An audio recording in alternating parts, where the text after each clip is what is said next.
The spacecraft descended slowly through the swirling violet clouds of Lyra V. Ethan Cole pressed his forehead against the glass viewport, taking in the alien world below. The surface shimmered with bioluminescent plants that pulsed like heartbeat lights. Towering crystal structures rose from the ground, catching the fading rays of Lyra's sun.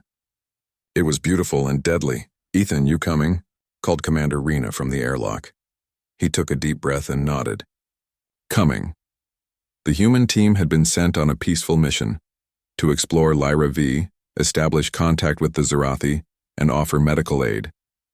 Humans were curious, sometimes reckless, but always compassionate. Ethan was their medic, trained in every type of emergency, both human and alien. The Zarathi were a fragile race. Thin-limbed, with shimmering skin patterned like living constellations, they moved with grace, but their biology was delicate. A single disease could wipe out an entire colony. That fragility had brought Ethan and his team here. Inside the massive palace, a tense silence hung in the air.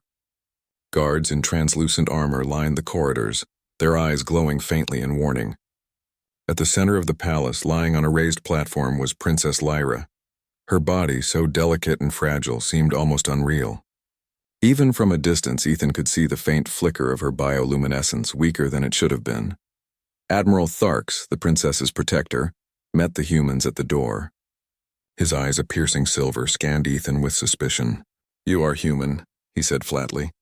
"Do you understand the consequences of failure?" "I understand," Ethan said calmly. "But we are here to help." The Zarathi were skeptical, and understandably so. Humans were unpredictable, and their strength often came from boldness rather than planning. But now, boldness was what might save a life. Lyra's condition had baffled the best Zarathi doctors. Her blood lacked the ability to carry oxygen properly, a fatal deficiency that their species had never encountered. Time was short. Ethan knelt beside her, gently placing a hand on the edge of the platform. "Princess Lyra?" he asked softly. Her eyelids fluttered, revealing eyes like molten silver. She tried to speak but only whispered, "It hurts. I can't breathe." He examined her carefully. Her veins glowed faintly under her transparent skin, almost invisible against the dim light of the room. Traditional medicine would not work. But as he analyzed her blood, Ethan noticed something remarkable. Human blood contained an enzyme absent in Zarathi biology. It was compatible in a way that could stabilize her systems, at least temporarily. It was risky. The transfusion had never been attempted before, and the Zarathi had strict rules against mixing species. But Ethan knew he had a choice: act or watch her die. "I can help her," he said firmly, "but it will require a human transfusion." The room fell silent. Tharks's eyes narrowed. "You would risk a human life for hers?" "Yes," Ethan said. "If I don't, she dies." Lyra stirred weakly, her hand reaching for Ethan. "Do it," she whispered.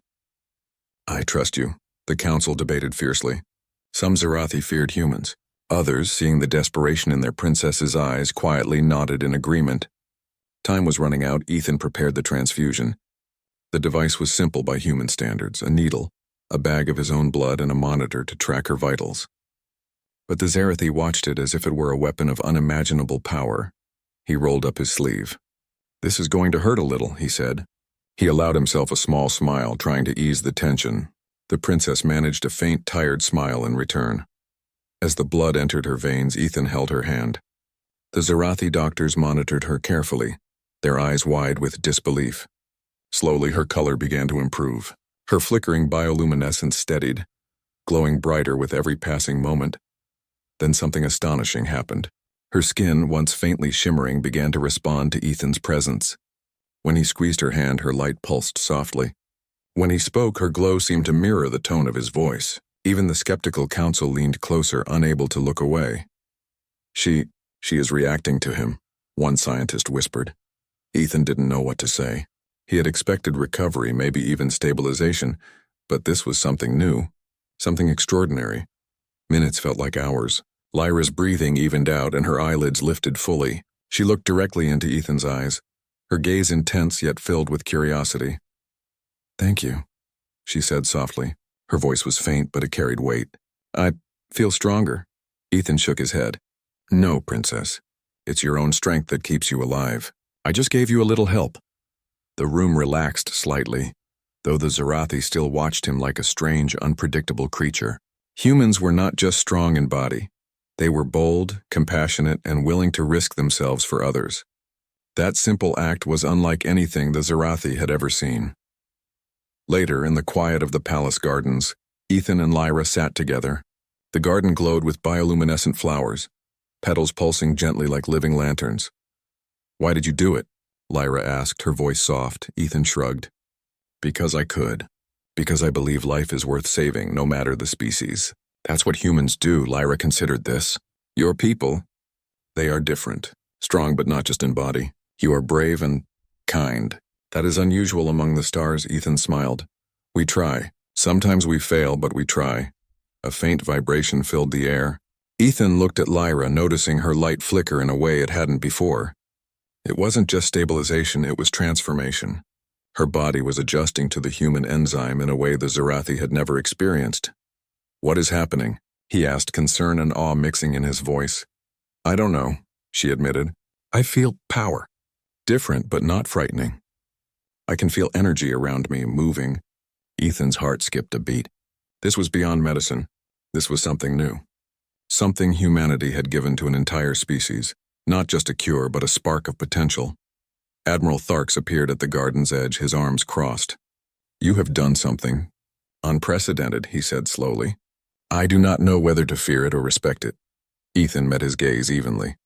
"All I know is she is alive, and that should matter more than fear." The Admiral studied them, then nodded. "For now, it does." As night fell over Lyra Fee, the stars above shimmered like scattered diamonds. Ethan felt a strange calm. He had saved a life. He had shown courage and compassion. But deep inside he knew this was only the beginning. The transformation in Princess Lyra was just the first step. Humanity's presence here had left an imprint, subtle yet undeniable. And somewhere in the depths of the galaxy, the news of this human act, simple, selfless, extraordinary, would ripple outward, changing perceptions of humans forever. Ethan looked at Lyra, who now glowed softly in the garden light. "Sleep now," he said gently. "You need strength for tomorrow." She closed her eyes, the glow fading into a steady pulse. Ethan watched over her, feeling the quiet pride of a human who had done something impossible, something other species could not. He didn't know what would happen next. He only knew one thing for certain. Humanity had made its mark, and the galaxy would never underestimate them again. The first light of Lyra V's twin suns filtered through the crystal windows of the palace. Princess Lyra sat on a raised platform, stretching her limbs carefully. The transformation that had begun with the human transfusion was no longer subtle. Her bioluminescence pulsed gently, not only in response to her own emotions but also to the presence of others nearby. Ethan Cole entered the room quietly, carrying a small medical kit. He had slept little, watching over the princess all night, ensuring she remained stable. "You slept well?" Ethan asked, smiling lightly. Lyra tilted her head, her silver eyes sparkling. "Better than I have in years." "Thanks to you." Ethan shook his head. "You did the hard part. I just gave a little help." Lyra's glow pulsed, reflecting a warmth that seemed almost like gratitude. But beneath it was something new, a strength she had never felt before. Her body now responded to energy fields in ways no Zarathi had ever experienced. "I feel different," Lyra admitted. "I can sense the energy of the room, even outside, the wind. It moves with me. I can control it somehow." Ethan's brow furrowed. "Control it?" "Carefully, Lyra, you're still adjusting. We need to understand what's happening before it gets out of hand." She nodded, but a smile crossed her face. "I've never felt so alive." The first test by mid-morning, reports came of a violent storm forming on Lyra V. High winds and electrical surges threatened the lower cities, which housed thousands of Zarathi citizens. Humans and Zarathi scientists had never seen such storms occur naturally, but now Lyra's new abilities were being put to the test. Ethan joined her in the palace observation deck. "This is your moment, Lyra. You might be able to help them." Lyra took a deep breath, closing her eyes. She focused on the energy she could sense around her, the flow of the air, the movement of the electrical currents. Slowly, her bioluminescence brightened, pulsing rhythmically. Below, the storm intensified, tossing buildings and tearing through power conduits. Citizens panicked, rushing for shelter. Lyra extended her hands, and to everyone's astonishment, the storm began to slow. Wind currents shifted around her as if obeying an invisible force. Bolts of lightning changed direction, sparing the populated areas. Her energy radiated outward, stabilizing the atmosphere in a way no Zarathi could explain. Ethan watched, awestruck. "It's working," he whispered. The palace guards and scientists, who had been skeptical of humans and their influence, now stared at Ethan with a mix of respect and disbelief. They had witnessed firsthand how human courage, combined with their willingness to help, had unlocked something extraordinary in their princess. When the storm finally subsided, Lyra collapsed onto the platform, exhausted but triumphant. Her glow faded to a soft pulse, steady and calm. You saved them," Ethan said quietly, helping her sit up. "I felt it, like the planet was responding to me," Lyra murmured. "It's beautiful." The humans had not only cured a dying princess, they had awakened a force the galaxy had never seen. Political turmoil news of Lyra's transformation spread quickly through the Zarathi Council. Some members feared that humans were becoming too influential. Could a human act truly give one of their own species powers beyond their natural limits? Others saw this as a miracle, a symbol of hope and partnership. Tharks approached Ethan privately. "You have done what no Zarathi could," he said quietly. "But there are those who will fear your people." "Be careful," Ethan nodded. "I don't want power. I only want to help. That's what humans do." Thark studied him for a long moment. "Your people, they are not like any we have encountered. They are brave, selfless, and willing to risk themselves for others. I think it is time we recognized that." The bond of two species. In the weeks that followed, Ethan worked closely with Lyra to help her control her abilities. She learned to sense energy currents, manipulate minor forces, and even heal minor injuries in other Zarathi, using the enzyme-infused blood effect. Through it all, the bond between human and princess grew stronger. They communicated without words at times, Lyra's glow reflecting her emotions, Ethan responding with calm presence. Other Zarathi began to see the unique nature of humans, not as competitors or threats, but as partners capable of extraordinary acts of courage and compassion. Ethan reflected on something he had learned long ago. Humans thrive not because of technology or sheer strength, but because of their adaptability, creativity, and heart. The Zarathi were finally beginning to understand this truth. Galactic implications word of the humans' role in Lyra's recovery spread beyond Lyra V. Neighboring star systems that had once dismissed humans as weak or unpredictable now reconsidered. Across the galaxy, whispers began of humans as a species of unexpected potential, a species that could alter the course of events through courage, intelligence, and compassion. Meanwhile, Lyra's powers became a symbol of this truth. Humans had not taken her life for granted. Instead, they had given her a chance to thrive in a way no other species could. Her survival became the first step toward a larger alliance between Zarathi and humanity. Even Admiral Tharks, once skeptical, now spoke openly in favor of cooperation. "Humans are unlike any we have known. We underestimated them for too long.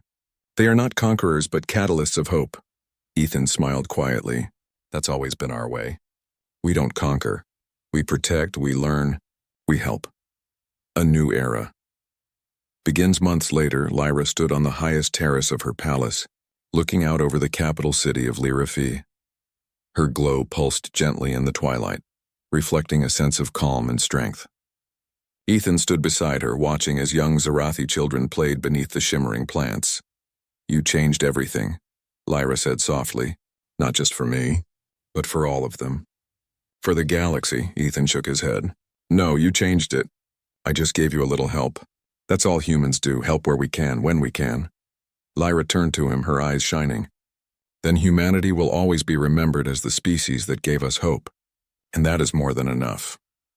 The sun set over Lyra 5, painting the sky in streaks of violet and gold. In that moment, humans and Zarathi alike understood that the galaxy was no longer the same. Humans had arrived not to dominate but to inspire. Courage, empathy, and compassion were now recognized as the galaxy's most extraordinary forces.